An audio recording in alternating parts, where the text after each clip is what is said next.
இந்த பக்ரீத்துக்கு மட்டன் மந்தி பிரியாணி செஞ்சு சாப்பிட்டு பாருங்க. சாப்பிட்றதுக்கு அவ்வளோ டேஸ்டா இருக்கும். இதுக்கு 1 கிலோ மட்டன் எடுத்துக்கோங்க. 1 டீஸ்பூன் உப்பு சேர்த்துக்கிறணும். மந்தி மசாலா 3 டேபிள் ஸ்பூன் சேர்த்துக்கணும்.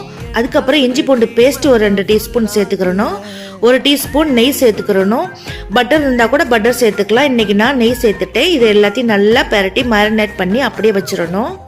இது ஒரு 2 மணி நேரத்துலேருந்து 3 மணி நேரம் நல்லா அப்படியே வச்சிட்டோம்னா நல்லா மட்டன் சாஃப்டாக டேஸ்ட்டாக இருக்கும்.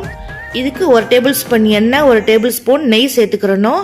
1 டீஸ்பூன் சீரகம், 1/2 டீஸ்பூன் மிளகு, 1 பட்டை, 5 கிராம்பு, 5 ஏலக்காய் சேர்த்துக்கிறணும்.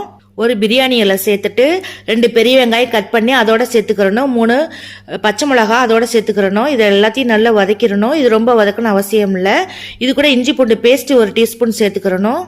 இது கூட மேரினேட் பண்ணி வச்சிருக்க மட்டனை சேர்த்துட்டு எல்லாத்தையும் நல்லா கலந்து ஒரு 10 நிமிஷம் அப்படியே சிம்ல வச்சிடணும். அதுக்கப்புறம் இதுக்கு 3 கப் ரைஸ் எடுத்திருக்கேன். அதுக்கு 4.5 கப் தண்ணி அளந்து அதோட இதை சேர்த்துடணும். சேர்த்துட்டு நல்லா கலந்துட்டு அப்படியே குக்கர்ல மூடி விசில் வச்சு விட்டுறணும். அதுக்கப்புறம் அரிசி 1 மணி நேரத்துக்கு முன்னாடியே நான் ஊற வச்சுட்டேன். இப்போ மட்டனும் நல்லா வெந்துருச்சு. அதுக்கப்புறம் அந்த தண்ணி மட்டும் நம்ம ஃபில்டர் பண்ணி எடுத்துக்கிறணும். மட்டன் தனியாக வச்சிடணும். தண்ணி நல்லா கொதி வந்த உடனே அரிசியை போட்டுறணும். போட்டுட்டு அது கூட ஒரு லெமன் ஜூஸ் அதோட சேர்த்துக்கிறணும். சீட்ஸ்லாம் எடுத்துட்டு தோலோட அதை அப்படியே போட்டுறணும். இது அப்படியே ஒரு 10 நிமிஷம் மீடியம் ஃப்ளேமில் வச்சிடணும். அப்போ தான் ரைஸ் நல்லா வேகும். அது கூட கொஞ்சமாக கொத்தமல்லி இதெல்லாம் சேர்த்துக்கலாம். டேஸ்ட்டு நல்லாயிருக்கும். இப்போ மூடி ஒரு 10 நிமிஷம் அப்படியே வச்சுருவோம். இப்போ கரெக்டான பக்குவத்தில் ரைஸ் நல்லா வெந்துருச்சு. அதுக்கப்புறம் நம்ம எடுத்து வச்சிருக்கிற மட்டனை ட்ரையாக ரோஸ்ட் பண்ணணும். இது கூட 1 டீஸ்பூன் நெய் மட்டும் சேர்த்துட்டேன். இது அப்படியே நல்லா ட்ரையாக ரோஸ்ட் பண்ணணும். அந்த கலர் நல்லா சேஞ்ச் ஆகணும். இது நம்ம அவனில் வைக்கணும் கூட வச்சுக்கலாம். இந்த பக்ரீத்துக்கு இந்த மாதிரி மட்டன் மந்தி பிரியாணி செஞ்சு சாப்பிடுங்க. சாப்பிட்றதுக்கு அவ்வளோ ஒரு டேஸ்ட்டாக இருக்கும். ஈஸியான மெத்தடு.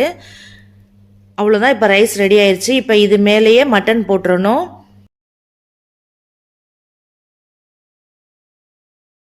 ஒரு சின்ன கறி துண்டு எடுத்துட்டு நல்லா ஹீட் பண்ணிட்டு அதை ஒரு சின்ன பாத்திரத்தில் வச்சுட்டு கொஞ்சமாக 1 டீஸ்பூன் நெய் போட்டுட்டு அதை அப்படியே மூடி வச்சிட்டோம்னா நல்ல ஸ்மோக்கி ஃப்ளேவராக இந்த மட்டன் மந்தி பிரியாணி சூப்பராக ரெடி ஆயிரும்.